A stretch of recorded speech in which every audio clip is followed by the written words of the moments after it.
Iba, iba. Ala, iba, iba, iba, iba,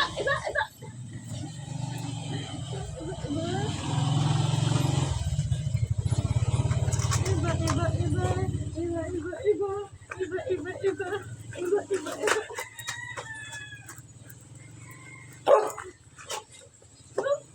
Iba, iba, iba. Iba, iba, iba.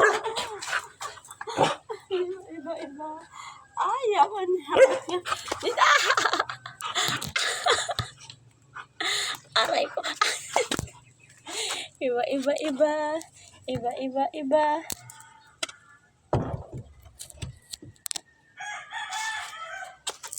Iba.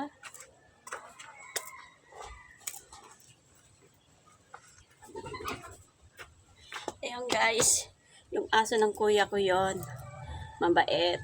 Isang salita mo lang para mag-ano na lang. Pag lumabas siya, is, pag sinabi mo na yung pangalan niya ay pasok, sabi ko ganon. Pag lumabas na sa gate, ganon yon. Pag sinabi mo pasok, mapasok siya sa bahay, dito sa bakuran na.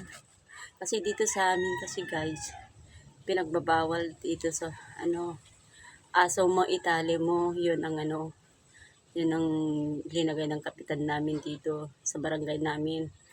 Pero may mga kabaranggayan namin, matitigas kasi ang ulo. Ayaw nilang sundin yung mga patakaran.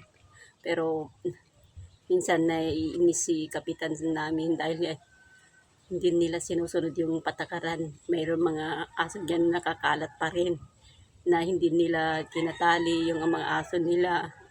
Hindi sila sumusunod yung patakaran dito kasi hindi naman maglalagay ng karatulan ni kapitan kung hindi utos doon sa nakakataas sa gobyerno namin dito sa munisipyo namin. Kasi siyempre sinusunod niya yung mga patakaran. Pero may mga kabaranggayan namin na matigas ang ulo. Kaya sabi ko, minsan nag-content ako na binidyo ko yung inano ni kapitan diyan, nakaratula na aso mo, itali mo. Pero may aso nga nakakalat. Sabi ko, ito aso mo, itali mo. O hindi yan, kako. Aso mo, pakawalan mo. Yan ang dapat ilagay dito. Yan ang ikaratula dito. Sabi ko, ganon. Pero ang tigas ng ulo ng mga mga kabaranggayan ko dito, hindi nila sinusunod ang patakaran.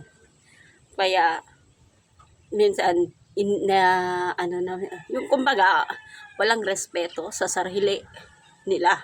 Kasi pag hindi nila sinusunod yung patakaran.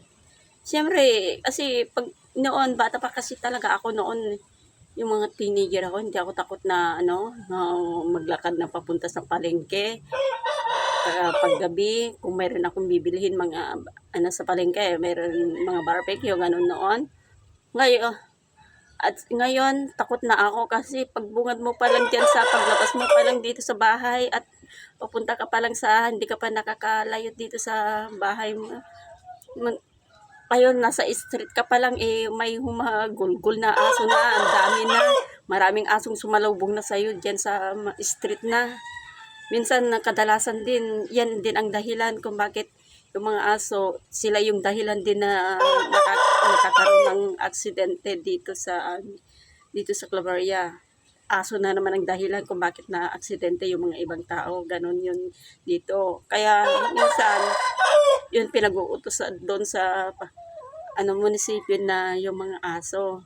Lalo na dyan sa RHU yata yun eh.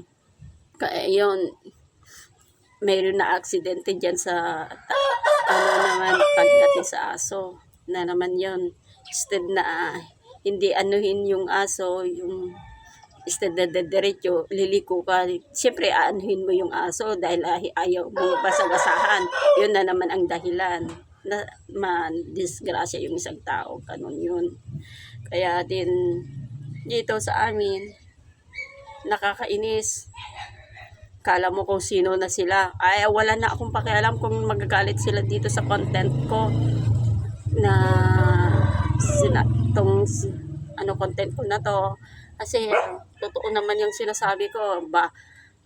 Bato-bato sa langit, ang tamaan ay huwag magagalit, di ba? Totoo naman yan eh. Hanggang dito na lang po. Pupunta na ako sa trabaho ko.